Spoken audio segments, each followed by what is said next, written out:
ಸರ್ಜರಿಗೆ ಅಮಿತ್ ಶಾ ಸಮ್ಮತಿ ಕೊಟ್ರ? CM plan ಏನು? ಸಂಪುಟದಿಂದ ಯಾರಿಗೆ ಕೋಕ್, ಯಾರಿಗೆ ಲಗ್? ಡಿಕೆಶಿ ಭೇಟಿಯ ಏಟಿಗೆ ಹೇಗಿತ್ತು? ಎಂಬಿ ಪಾಟೀಲ್ ತಿರುಗೇಟು. 2 ದಿನದಲ್ಲೇ ಬದಲಾಗುತ್ತಾ ಬೊಮ್ಮಾಯಿ ಸಂಪುಟ? ಸರ್ಜರಿ ಪಟ್ಟಿಯಲ್ಲಿ ಯಾರಿಗೆ ಲಗ್, ಯಾರಿಗೆ ಕೋಕ್? ಸಂಪುಟ ಸರ್ಜರಿಗಾಗಿ 5+5 ಸೂತ್ರ ಏನಿದು ಫಾರ್ಮುಲಾ? ನೋಡೋಣ ಸಂಪುಟ ಸರ್ಕಸ್ ನ್ಯೂಸ್ ಎಕ್ಸ್‌ಪ್ರೆಸ್‌ನಲ್ಲಿ.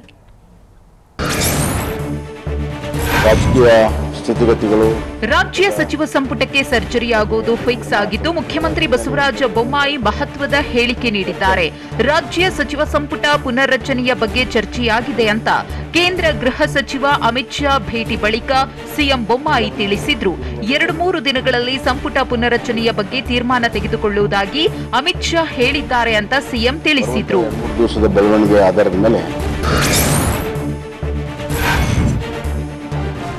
2-3 ದಿನಗಳಲ್ಲಿ ಬೊಮ್ಮಾಯಿ ಸಂಪುಟಕ್ಕೆ ಸರ್ಜರಿ ಆಗಲಿದ್ದು, ಸಂಪುಟ ವಿಸ್ತರಣೆಯೋ ಸಂಪುಟ ಪುನರ್ರಚನೆಯೋ ಅನ್ನೋದು ಇನ್ನೂ ಸಸ್ಪೆನ್ಸ್ ಆಗಿಯೇ ಉಳಿದಿದೆ. ಸಂಪುಟ ಸಂಬಂಧ ನಾನು ಯಾವುದೇ ಹೆಸರುಗಳನ್ನ ಅಮಿತ್ ಶಾ ಅವರಿಗೆ ಹೇಳಿಲ್ಲ ಅಂತ ಮುಖ್ಯಮಂತ್ರಿ ಬಸವರಾಜ ಬೊಮ್ಮಾಯಿ ಹೇಳಿದ್ದಾರೆ. ಸಂಪುಟ ವಿಚಾರವಾಗಿ ವರಿಷ್ಠರ ಜೊತೆ ಚರ್ಚೆ ಆಗಿದೆ ಅಂತ ಬೊಮ್ಮಾಯಿ ತಿಳಿಸಿದ್ದಾರೆ.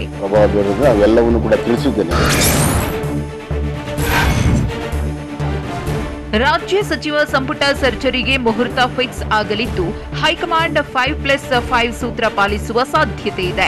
ರಾಜ್ಯ ಬಿಜೆಪಿ ನಾಯಕರು ಇದೇ ಸೂತ್ರದ ಬಗ್ಗೆ ನಿರೀಕ್ಷೆಯಲ್ಲಿದ್ದಾರೆ.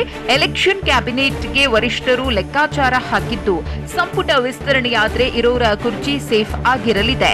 ಖಾಲಿ ಇರುವ ಸ್ಥಾನಗಳನ್ನಷ್ಟೇ ಭರ್ತಿ ಮಾಡುವ ನಿರೀಕ್ಷೆ ಇದೆ. ಒಂದು ವೇಳೆ ಸಂಪುಟ ಪುನರ್ರಚನೆಯಾದ್ರೆ 5 ಕೊಟ್ಟು 10 ಶಾಸಕರಿಗೆ ಮಂತ್ರಿಗಿರಿ ಸಿಗೋ ಸಾಧ್ಯತೆ ಇದೆ.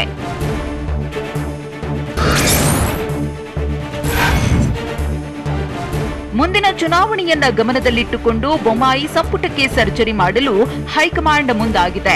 ಸಂಪುಟ ಪುನರ್ರಚನೆಯಾದ್ರೆ ಹಲವರ ಕುರ್ಚಿಗೆ ಕುತ್ತು ಎದುರಾಗಲಿದೆ. ಸಚಿವ ಮುರುಗೇಶ್ ನಿರಾಣಿ ಅಥವಾ ಸಿಸಿ ಪಾಟೀಲ್ಗೆ ಕೋಕ್ ಕೊಡೋ ಸಾಧ್ಯತೆ ಇದೆ. ಅಲ್ಲದೆ ಪ್ರಭು ಚೌಹಾಣ್, ಕೋಟಾ ಶ್ರೀನಿವಾಸ್ ಪೂಜಾರಿಯು ಸಂಪುಟದಿಂದ ಔಟ್ ಆಗುವ ನಿರೀಕ್ಷೆ ಇದೆ. ಮೂವರಿಗೆ ಹೈಕಮಾಂಡ್ ಸಂಪುಟದಿಂದ ಕೋಕ್ ಕೊಡುತ್ತಾ ಅನ್ನೋ ಪ್ರಶ್ನೆ ಉದ್ಭವಿಸಿದೆ.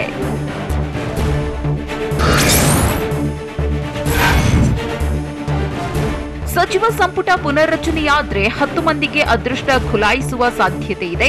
ಸಚಿವ ಸ್ಥಾನದ ಪೈಪೋಟಿಯಲ್ಲಿ ಹಲವರಿದ್ದು, ಹೈಕಮಾಂಡ್ ಯಾರ್ಯಾರಿಗೆ ಮಣೆ ಹಾಕುತ್ತೆ ಅನ್ನೋದನ್ನ ನೋಡಬೇಕಿದೆ. ಪ್ರಾದೇಶಿಕತೆ, ಜಾತಿ ಲೆಕ್ಕಾಚಾರದ ಅಡಿ ಪುನರ್ರಚನೆ ಮಾಡುವ ನಿರೀಕ್ಷೆ ಇದ್ದು, ಹೈಕಮಾಂಡ್ ಈಗಾಗಲೇ ಲಿಸ್ಟ್ ರೆಡಿ ಮಾಡಿದ್ಯಂತೆ.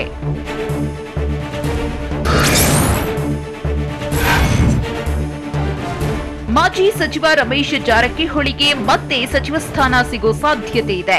ಹೀಗಾಗಿ ಸಂಪುಟಕ್ಕೆ ಸಾಹುಕಾರ್ ರೀ ಎಂಟ್ರಿ ಕೊಡ್ತಾರಾ ಅನ್ನೋ ಕುತೂಹಲ ಮನೆ ಮಾಡಿದೆ. ರಮೇಶ್ ಜಾರಕಿಹೊಳಿ ಬಗ್ಗೆ ಕುತೂಹಲಗಳು ಗರಿಗೆದರಿದ್ದು, ಗೋಕಾಕ್ ಶಾಸಕನನ್ನ ಸಂಪುಟಕ್ಕೆ ಸೇರಿಸಿಕೊಳ್ತಾರಾ ಅನ್ನೋ ಪ್ರಶ್ನೆ ಉದ್ಭವಿಸಿದೆ. ಇಂದು ಅಥವಾ ನಾಳೆ ಸಾಹುಕಾರ್ ಭವಿಷ್ಯ ನಿರ್ಧಾರವಾಗಲಿದೆ.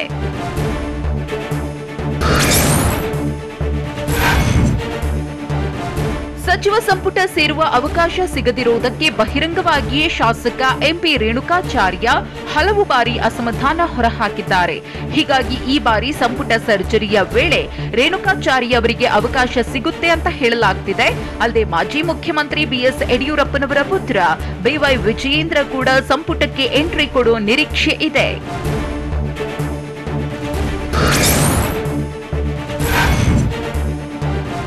ಸಚಿವ ಸಂಪುಟ ಪುನರ್ರಚನೆಯ ವೇಳೆ ಕ್ಯಾಬಿನೆಟ್ ಸೇರುವವರ ಲಿಸ್ಟ್ ದೊಡ್ಡದಾಗಿದೆ.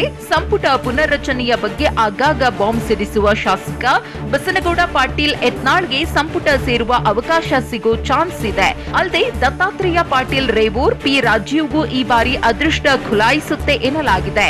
ಜೊತೆಗೆ ಎಸ್ಎ ರಾಮದಾಸ್, ಪೂರ್ಣಿಮಾ ಶ್ರೀನಿವಾಸ್, ತಿಪ್ಪಾರೆಡ್ಡಿ, ರಾಜು ಗೌಡ, ಅಪ್ಪಚ್ಚು ರಂಜನ್ಗೆ ಅವಕಾಶ ನೀಡುವ ಸಾಧ್ಯತೆ ಇದೆ.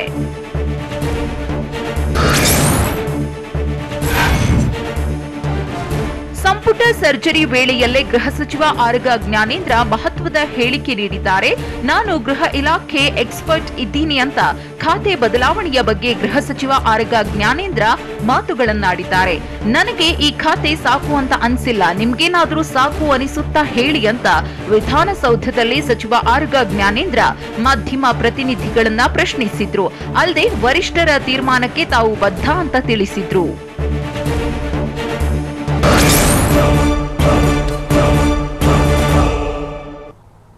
ಅಮಾಯಕನ ಸಾವಿಗೆ ಕಾರಣವಾಯ್ತಾ ಪಿಎಸ್ಐ ಅಕ್ರಮ. ತಮ್ಮನಿಗಾಗಿ ಸಾಲ ಮಾಡಿ ಅಣ್ಣ ಸಾವಿನ ಮನೆ ಸೇರಿದ್ನ. ಕಿಂಗ್ ಪಿನ್ಗಳ ಮೊಬೈಲ್ ವಶಕ್ಕೆ ಪಡೆದು ಖಾಕಿ ತನಿಖೆ ಹೇಗಿದೆ ನೋಡೋಣ ಪಿಎಸ್ಐ ಡೀಲ್ ನ್ಯೂಸ್ ಎಕ್ಸ್‌ಪ್ರೆಸ್‌ನಲ್ಲಿ. ಪಿಎಸ್ಐ ಅಕ್ರಮಕ್ಕೂ ವಾಸು ಆತ್ಮಹತ್ಯೆಗೂ ಸಂಬಂಧ ಇಲ್ಲ ಅಂತ ಕುಟುಂಬಸ್ಥರು ಹೇಳಿದ್ದಾರೆ. ತಮ್ಮನನ್ನ ಸಿಐಡಿ ವಶಕ್ಕೆ ಪಡೆದ ವಾರದ ಬಳಿಕ ಅಣ್ಣ ವಾಸು ಆತ್ಮಹತ್ಯೆ ಮಾಡಿಕೊಂಡಿದ್ದಾನೆ. ತಮ್ಮನ ವಿಚಾರಕ್ಕೂ ಅಣ್ಣನ ಆತ್ಮಹತ್ಯೆಗೂ ಸಂಬಂಧವಿಲ್ಲ ಅಂತ ಟಿವಿ9ಗೆ ವಾಸು ತಾಯಿ ಶಿವಮ್ಮ ಮತ್ತು ಪತ್ನಿ ಪಲ್ಲವಿ ಹೇಳಿದ್ದಾರೆ.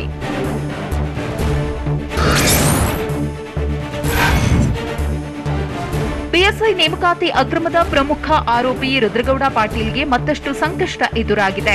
ಪಿಡಬ್ಲ್ಯೂಡಿ ಪರೀಕ್ಷೆ ಅಕ್ರಮದ ಬಗ್ಗೆ ರುದ್ರಗೌಡ ಪಾಟೀಲ್ನನ್ನ ಬೆಂಗಳೂರಿನ ಅನ್ನಪೂರ್ಣೇಶ್ವರಿ ನಗರ ಪೊಲೀಸರು ಬಾಡಿ ವಾರೆಂಟ್ ಮೂಲಕ ಕರೆತಂದು ವಶಕ್ಕೆ ಪಡೆದಿದ್ದಾರೆ. ರುದ್ರಗೌಡನನ್ನ 10 ದಿನಗಳ ಕಾಲ ಪೊಲೀಸ್ ಕಸ್ಟಡಿಗೆ ನೀಡಿ ಬೆಂಗಳೂರಿನ ಆರ್ಥಿಕ ಅಪರಾಧಗಳ ವಿಶೇಷ ಕೋರ್ಟ್ ಆದೇಶ ನೀಡಿದೆ. 14 ದಿನ ವಶಕ್ಕೆ ನೀಡುವಂತೆ ಬೆಂಗಳೂರಿನ ಅನ್ನಪೂರ್ಣೇಶ್ವರಿ ನಗರ ಠಾಣೆ ಪೊಲೀಸರು ಮನವಿ ಮಾಡಿದ್ರು.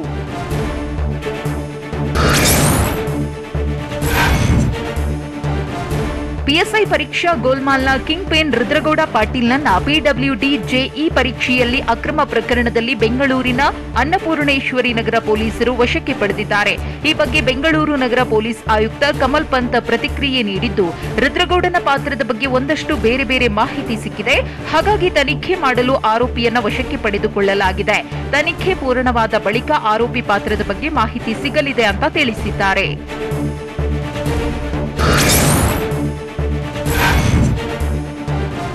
ಪಿಎಸ್ಐ ನೇಮಕಾತಿಯಲ್ಲಿ ಅಕ್ರಮ ಪ್ರಕರಣದ ತನಿಖೆ ತೀವ್ರಗೊಳಿಸಿರುವ ಸಿಐಡಿ ಪೊಲೀಸರು ಕಿಂಗ್ ಪಿನ್ಗಳ ಮೊಬೈಲ್ ವಶಕ್ಕೆ ಪಡೆದಿದ್ದಾರೆ. ಕಲಬುರಗಿ ಜ್ಞಾನಜ್ಯೋತಿ ಇಂಗ್ಲಿಷ್ ಶಾಲೆ ಒಡತಿ ದಿವ್ಯಾ ಹಾಗರಗಿ, ಜ್ಞಾನಜ್ಯೋತಿ ಶಾಲೆ ಹೆಡ್ ಮಾಸ್ಟರ್ ಕಾಶಿನಾಥ್ ಮೊಬೈಲ್ ಜಪ್ತಿ ಮಾಡಲಾಗಿದೆ. ವಶಕ್ಕೆ ಪಡೆದಿರುವ ಮೊಬೈಲ್ಗಳನ್ನು ಎಫ್ಎಸ್ಎಲ್ಗೆ ರವಾನೆ ಮಾಡಿದ್ದು, ವರದಿ ಬಳಿಕ ಅಕ್ರಮದ ಇನ್ನಷ್ಟು ಮಾಹಿತಿ ಹೊರಬೀಳುವ ಸಾಧ್ಯತೆ ಇದೆ.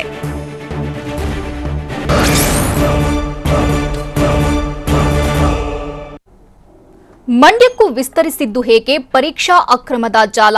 ಪಿಡಬ್ಲ್ಯೂಡಿ ಪರೀಕ್ಷಾ ಅಭ್ಯರ್ಥಿಗಳಿಗೆ ಡಿವೈಸ್ ಕೊಡ್ತೀನಿ ಅಂತ ಹೇಳಿದ್ನ ರುದ್ರಗೌಡ. ಕಾಂಗ್ರೆಸ್ ಪಕ್ಷದ ಕಿಂಗ್ ಪಿನ್ಗಳನ್ನ ಹಿಡಿದಿದ್ದೇವೆ ಅಂತ ಹೇಳಿದ್ಯಾರು ನೋಡೋಣ ಎಕ್ಸಾಮ್ ಗೋಲ್ಮಾಲ್ ನ್ಯೂಸ್ ಎಕ್ಸ್‌ಪ್ರೆಸ್‌ನಲ್ಲಿ.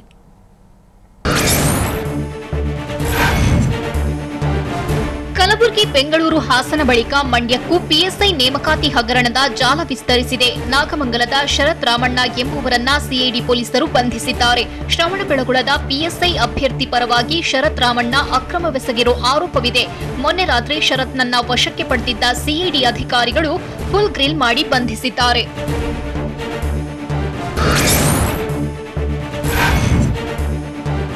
ಕಿಂಗ್ ಪಿನ್ ರುದ್ರಗೌಡನ ಪುರಾಣ ಬಗೆದಷ್ಟು ಹೊರಬರ್ತಿದ್ದು, ಪಿಡಬ್ಲ್ಯೂಡಿ ಪರೀಕ್ಷೆ ಅಕ್ರಮದ ಬಗ್ಗೆ ರುದ್ರಗೌಡನನ್ನ ಬೆಂಗಳೂರಿನ ಅನ್ನಪೂರ್ಣೇಶ್ವರಿ ನಗರ ಪೊಲೀಸರು ವಶಕ್ಕೆ ಪಡೆದಿದ್ದಾರೆ. ವೀರಣ್ಣಗೌಡ ಎಂಬಾತ ಶರ್ಟ್ ಒಳಗೆ ಬ್ಲೂಟೂತ್ ಬಳಸಿ ಎಕ್ಸಾಮ್ ಬರೆಯುವ ವೇಳೆ ಸಿಕ್ಕಿಬಿದ್ದಿದ್ದ. ಅಲ್ಲದೆ ಕೆಲ ಅಭ್ಯರ್ಥಿಗಳು ಕೀ ಉತ್ತರಕ್ಕಾಗಿ ರುದ್ರಗೌಡನನ್ನ ಸಂಪರ್ಕಿಸಿದ್ರಂತೆ. ಈ ವೇಳೆ ಡಿವೈಸ್ ಕೊಡ್ತೀನಿ ಎಂದು ತಿಳಿಸಿದ್ದಂತೆ. ಪ್ರಕರಣ ಸಂಬಂಧ ಮಂಜುನಾಥ್ ಮೇಳಕುಂದಿ ಸೇರಿದಂತೆ 16 ಜನರ ಬಂಧನವಾಗಿತ್ತು. ಕೇಸ್ನಲ್ಲಿ ರುದ್ರಗೌಡ 17ನೇ ಆರೋಪಿಯಾಗಿದ್ದಾನೆ.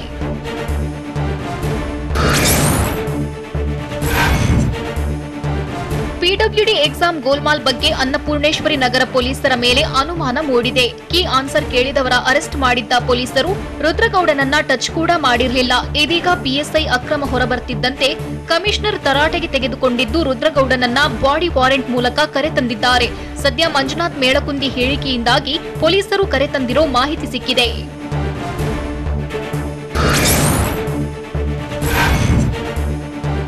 ಪಿಎಸ್ಐ ಅಕ್ರಮ ಬಯಲಾದ ಬೆನ್ನಲ್ಲೇ ಮತ್ತೆರಡು ಕೇಸ್ ಓಪನ್ ಆಗುವ ಸಾಧ್ಯತೆ ಇದೆ. 2021ರ ಜನವರಿಯಲ್ಲಿ ನಡೆದಿದ್ದ ಎಫ್ಟಿಎ ಮತ್ತು ಎಸ್ಟಿಎ ಪರೀಕ್ಷೆಯಲ್ಲಿ ಅಕ್ರಮ ನಡೆದಿತ್ತು. ಗೋಲ್ಮಾಲ್ನಲ್ಲಿ ರುದ್ರಗೌಡ ಪಾಟೀಲ್ನ ಹೆಸರು ತಳುಕು ಹಾಕಿಕೊಂಡಿತ್ತು. ಆದರೆ ಪ್ರಕರಣವನ್ನ ಗಂಭೀರವಾಗಿ ಪರಿಗಣಿಸದೆ ರುದ್ರಗೌಡನ ಹೆಸರನ್ನ ಸಿಸಿಬಿ ಕೈಬಿಟ್ಟಿತ್ತು. ಹೀಗಾಗಿ ಸಿಸಿಬಿ ಪ್ರಕರಣದ ಬಗ್ಗೆ ಗಂಭೀರವಾಗಿ ತನಿಖೆ ಮಾಡಿದ್ರೆ ಪಿಎಸ್ಐ ಅಕ್ರಮಕ್ಕೆ ಬ್ರೇಕ್ ಹಾಕಬಹುದಿತ್ತು ಅಂತ ಹೇಳಲಾಗ್ತಿದೆ.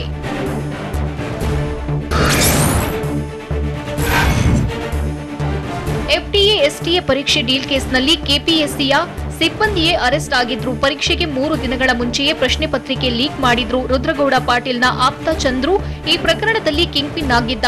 ಆತನ ಹಿಂದೆ ರುದ್ರಗೌಡ ಪಾಟೀಲ್, ಮಹಂತೇಶ್ ಪಾಟೀಲ್ ಸಹೋದರರು ಇದ್ದ ಬಗ್ಗೆಯೂ ಸುಳಿವು ಸಿಕ್ಕಿತ್ತು. ಆದರೆ ಪೊಲೀಸರು ಅವರ ವಿಚಾರಣೆ ಮಾಡಿರಲಿಲ್ಲ ಅನ್ನೋದು ಪತ್ತೆಯಾಗಿದೆ.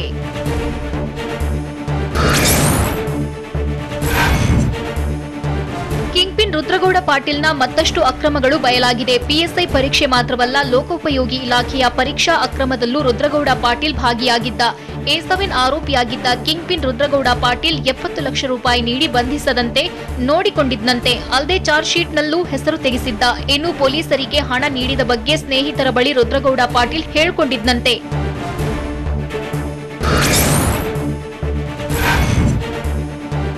ಪಿಎಸ್ಐ ನೇಮಕಾತಿ ಪರೀಕ್ಷೆಯಲ್ಲಿ ಅಕ್ರಮ ಪ್ರಕರಣದ ಕಿಂಗ್ ಪಿನ್ ದಿವ್ಯಾ ಹಾಗರಗಿ ಜೈಲಿನಲ್ಲಿ ಪತಿಯನ್ನ ನೋಡಿ ಕಣ್ಣೀರಿಟ್ಟಿದ್ದಾಳೆ. ದಿವ್ಯಾ ಹಾಗರಗಿ ಕಳೆದ 2 ದಿನಗಳಿಂದ ಕಲಬುರಗಿ ಹೊರವಲಯದಲ್ಲಿರುವ ಕಾರಾಗೃಹದಲ್ಲಿದ್ದಾರೆ. ಐಷಾರಾಮಿ ಜೀವನ ನಡೆಸುತ್ತಿದ್ದಾಕೆ ಈಗ ಕಂಬಿ ಹಿಂದೆ ಸೇರಿದ್ದು. ದಿವ್ಯಾ ಹಾಗರಗಿ ಪತಿ ರಾಜೇಶ್ ಕೂಡ ಜೈಲು ಪಾಲಾಗಿದ್ದಾನೆ. ಹೀಗಾಗಿ ಜೈಲಿನಲ್ಲಿ ಪತಿಯನ್ನ ನೋಡಿ ದಿವ್ಯಾ ಕಣ್ಣೀರಿಟ್ಟಿದ್ದಾಳೆ.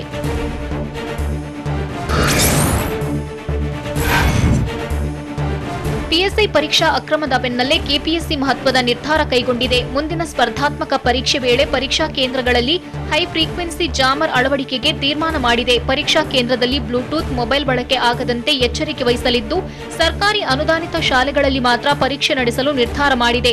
ಹೀಗಾಗಿ ಸರ್ಕಾರಿ ಅನುದಾನಿತ ಶಾಲೆಗಳ ಬಗ್ಗೆ ಜಿಲ್ಲಾಧಿಕಾರಿಗಳಿಂದ ಪಟ್ಟಿ ಪಡೆದಿದೆ. ಇನ್ನು ಅಭ್ಯರ್ಥಿಗಳು ಪರೀಕ್ಷಾ ಕೇಂದ್ರ ಪ್ರವೇಶಿಸುವ ಮುನ್ನ ಮೆಟಲ್ ಡಿಟೆಕ್ಟರ್ ಮೂಲಕ ಸಂಪೂರ್ಣ ತಪಾಸಣೆ ಮಾಡಲಿದ್ದಾರೆ.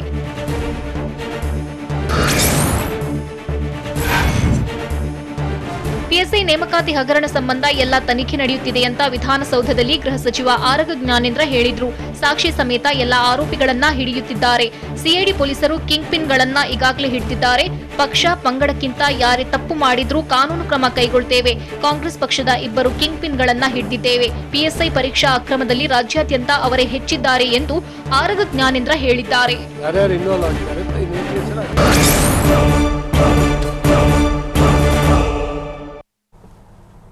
ರಾಜ್ಯ ರಾಜಕೀಯದಲ್ಲಿ ಕಂಪನ ಸೃಷ್ಟಿಸಿದ್ದು ಹೇಗೆ? ಡಿಕೆಶಿ ಬಾಂಬ್. ಪಕ್ಷದ ವೇದಿಕೆಯಲ್ಲೇ ಚರ್ಚೆ ಮಾಡುವುದಾಗಿ ಎಂಬಿ ಪಾಟೀಲ್ ಗುಡುಗಿದ್ದು ಹೇಗೆ? ಡಿಕೆಶಿ ಹೇಳಿಕೆ ಬಗ್ಗೆ ಸಿದ್ದರಾಮಯ್ಯ ಹೇಳಿದ್ದೇನು? ನೋಡೋಣ ಡಿಕೆಶಿ ಚಾಟಿ ನ್ಯೂಸ್ ಎಕ್ಸ್‌ಪ್ರೆಸ್‌ನಲ್ಲಿ. ರಕ್ಷಣೆಗೆ ಕಾಂಗ್ರೆಸ್ ಪಾರ್ಟಿ ಏನು ಮಾಡಬಾರದು. ಕೆಪಿಸಿಸಿ ಅಧ್ಯಕ್ಷ ಡಿಕೆ ಶಿವಕುಮಾರ್ ಸಿಡಿಸಿದ ರಹಸ್ಯ ಭೇಟಿಯ ಬಾಂಬ್ ರಾಜ್ಯ ರಾಜಕೀಯದಲ್ಲಿ ಕಂಪನ ಎಬ್ಬಿಸಿದೆ. ಸಚಿವ ಅಶ್ವಥ್ ನಾರಾಯಣ್ ರಕ್ಷಣೆಗಾಗಿ ಎಂಬಿ ಪಾಟೀಲ್ ರವರನ್ನ ಭೇಟಿಯಾದ್ರು ಅಂತ ಡಿಕೆಶಿ ಆರೋಪಿಸಿದ್ದಾರೆ. ಸ್ವಪಕ್ಷೀಯ ನಾಯಕ ವಿಪಕ್ಷದ ನಾಯಕನ ಬಗ್ಗೆ ಬಾಂಬ್ ಸಿಡಿಸಿದ್ದು ಡಿಕೆ ಶಿವಕುಮಾರ್ ಆರೋಪಕ್ಕೆ ಸಚಿವ ಅಶ್ವಥ್ ನಾರಾಯಣ್ ಕೌಂಟರ್ ಕೊಟ್ಟಿದ್ದು, ಅಸಮಾಧಾನವಿದ್ರೂ ಎಂಬಿ ಪಾಟೀಲ್ ಸಮಾಧಾನದ ಮಾತುಗಳನ್ನ ಆಡಿದ್ದಾರೆ.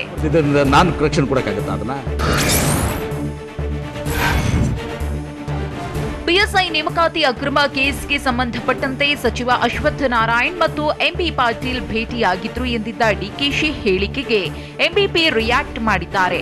ಅಶ್ವಥ್ ನಾರಾಯಣ್ ಭೇಟಿ ಅದು ಖಾಸಗಿ ವಿಚಾರ, ಆದರೆ ಶಿವಕುಮಾರ್ ಕೊಟ್ಟ ಹೇಳಿಕೆ ಸರಿಯಲ್ಲ ಅಂತ ಕಾಂಗ್ರೆಸ್ ನಾಯಕ ಎಂಬಿ ಪಾಟೀಲ್ ಹೇಳಿದ್ದಾರೆ. ಸರಿಯಾದದ್ದಲ್ಲ, ಅವರು ಹೇಳಿಕೆ ಕೊಟ್ಟಿರೋದು ಸರಿಯಾದದ್ದಲ್ಲ. ಡಿಕೆ ಶಿವಕುಮಾರ್ ಹೇಳಿಕೆಯನ್ನ ನಾನು ಗಂಭೀರವಾಗಿ ತೆಗೆದುಕೊಂಡಿದ್ದೇನೆ. ನಾನು ಪಕ್ಷದ ವೇದಿಕೆಯಲ್ಲಿ ಚರ್ಚೆ ಮಾಡ್ತೇನೆ ಅಂತ ಮಾಜಿ ಸಚಿವ ಎಂಬಿ ಪಾಟೀಲ್ ಹೇಳಿದ್ದಾರೆ. ಅಲ್ಲದೆ ನನ್ನ ಹಾಗೂ ಡಿಕೆ ಶಿವಕುಮಾರ್ ಮಧ್ಯೆ ಯಾವುದೇ ಭಿನ್ನಾಭಿಪ್ರಾಯ ಇಲ್ಲ. ನಾನು ಹಾಗೂ ಡಿಕೆಶಿ ಇಬ್ಬರು ಒಳ್ಳೆಯ ಸ್ನೇಹಿತರು ಅಂತ ಎಂಬಿ ಪಾಟೀಲ್ ತಿಳಿಸಿದ್ದಾರೆ. ನನ್ನವರ ಸಂಬಂಧ ಒಳ್ಳೆಯದಿದೆ. ಕೆಪಿಸಿಸಿ ಅಧ್ಯಕ್ಷ ಡಿಕೆ ಶಿವಕುಮಾರ್ ಸಿಡಿಸಿದ ಭೇಟಿ ಬಾಂಬ್ ಬೆನ್ನಲ್ಲೇ ಕಾಂಗ್ರೆಸ್ ನಾಯಕರು ಅಲರ್ಟ್ ಆಗಿದ್ದಾರೆ. ರಾತ್ರೋರಾತ್ರಿ ಹಿರಿಯ ನಾಯಕರೊಬ್ಬರು ಮನವೊಲಿಸಲು ಯತ್ನಿಸಿದ್ದಾರೆ. ಎಂಬಿ ಪಾಟೀಲ್, ಡಿಕೆ ಶಿವಕುಮಾರ್ ಇಬ್ಬರೂ ನಾಯಕರನ್ನ ಮನವೊಲಿಸಲು ಕಾಂಗ್ರೆಸ್ ಲೀಡರ್ ಒಬ್ಬರು ಯತ್ನಿಸಿದ್ದಾರೆ. ಹಾವು ಮುಂಗುಸಿಯಂತಾದ ಎಂಬಿಪಿ ಡಿಕೆಶಿ ಜೊತೆ ಲೀಡರ್ ಚರ್ಚಿಸಿದ್ದಾರೆ. ಅಲ್ಲದೆ ಇಬ್ಬರೂ ನಾಯಕರಿಗೂ ಸಲಹೆ ನೀಡಿದ್ದಾರೆ.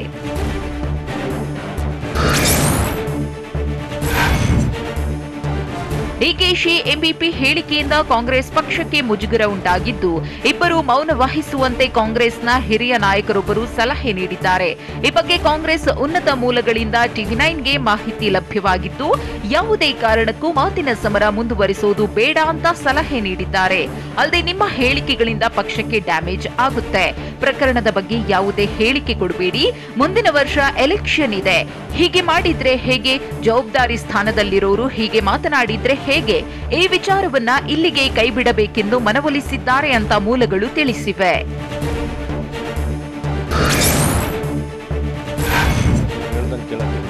ಬಿಜೆಪಿ ವಿರುದ್ಧ ಮುಗಿಬಿದ್ದಿರೋ ಕೆಪಿಸಿಸಿ ಅಧ್ಯಕ್ಷ ಡಿಕೆ ಶಿವಕುಮಾರ್ಗೆ ಸಚಿವ ಅಶ್ವತ್ಥ ನಾರಾಯಣ್ ಟಾಂಗ್ ಕೊಟ್ಟಿದ್ದಾರೆ. ನನಗೆ ಯಾವುದೇ ಭಯ ಇಲ್ಲ, ಪ್ರತಿ ಕ್ಷಣ ಭಯದಲ್ಲಿ ಬದುಕ್ತಾ ಇರೋದು ಡಿಕೆ ಶಿವಕುಮಾರ್.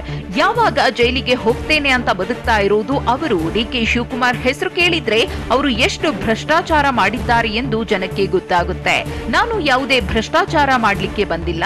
ನಂಬಿ ಬಂದವರ ಕುತ್ತಿಗೆ ಕುಯ್ಯೋದು ಅವರ ಕೆಲಸ. ಅವರ ಹೇಳಿಕೆಗೆ ಎಳ್ಳಷ್ಟು ಬೆಲೆ ಇಲ್ಲ. ಆ ವ್ಯಕ್ತಿ ಹೇಳಿಕೆಗೆ ಯಾವುದೇ ಕಿಮ್ಮತ್ತಿಲ್ಲ. ರಾಮನಗರವನ್ನ ಕಾಂಗ್ರೆಸ್ ಮುಕ್ತ ಮಾಡ್ತೇವೆ, ಇಂತಹ ವ್ಯಕ್ತಿಗಳನ್ನ ಮನೆಗೆ ಕಳಿಸ್ತೇವೆ ಅಂತ ಸಚಿವ ಅಶ್ವತ್ಥ ನಾರಾಯಣ್ ಗುಡುಗಿದ್ದಾರೆ.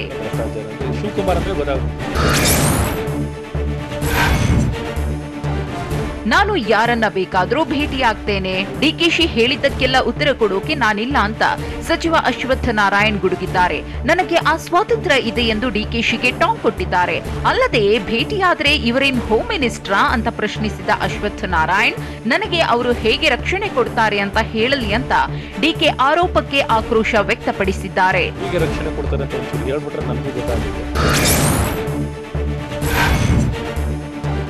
ಬಿಜೆಪಿಯವರು ನನ್ನನ್ನ ಟಾರ್ಗೆಟ್ ಮಾಡ್ತಾರೆ ಎಂದಿದ್ದ ಡಿಕೆಶಿಗೆ ಬಿಜೆಪಿ ನಾಯಕ ಸಿಟಿ ರವಿ ತಿರುಗೇಟು ಕೊಟ್ಟಿದ್ದಾರೆ.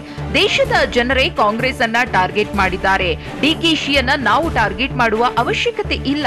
ಡಿಕೆಶಿ ತಮ್ಮನ್ನ ತಾವು ವೈಭವೀಕರಿಸಿಕೊಳ್ಳಬಹುದು. ಡಿಕೆಶಿ ವೈಯಕ್ತಿಕ ಸಾಮರ್ಥ್ಯದ ಬಗ್ಗೆ ನಾನು ಪ್ರಶ್ನೆ ಮಾಡಲ್ಲ.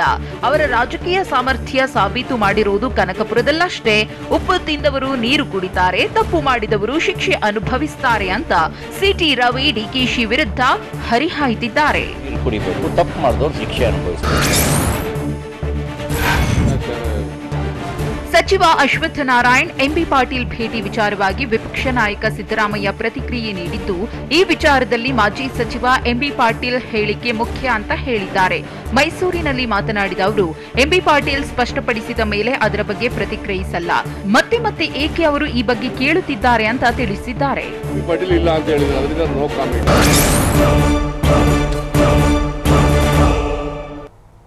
ಪೊಲೀಸರ ತನಿಖೆಯಲ್ಲಿ ಬಯಲಾದ ಆಸಿಡ್ ನಾಗನ ಲೀಲೆಗಳು ಏನೇನು? ಬಿಜೆಪಿ ಸಂಸದರ ಬಗ್ಗೆ ಸಿಎಂ ಇಬ್ರಾಹಿಂ ನೀಡಿದ ವಿವಾದಿತ ಹೇಳಿಕೆ ಏನು? ಸಚಿವ ಅಶ್ವತ್ಥ ನಾರಾಯಣ್ಗೆ ಎಚ್ಡಿಕೆ ಸವಾಲ್ ಹಾಕಿದ್ದು ಹೇಗೆ? ನೋಡೋಣ ಬೆಂಗಳೂರು ನ್ಯೂಸ್ ಎಕ್ಸ್‌ಪ್ರೆಸ್‌ನಲ್ಲಿ.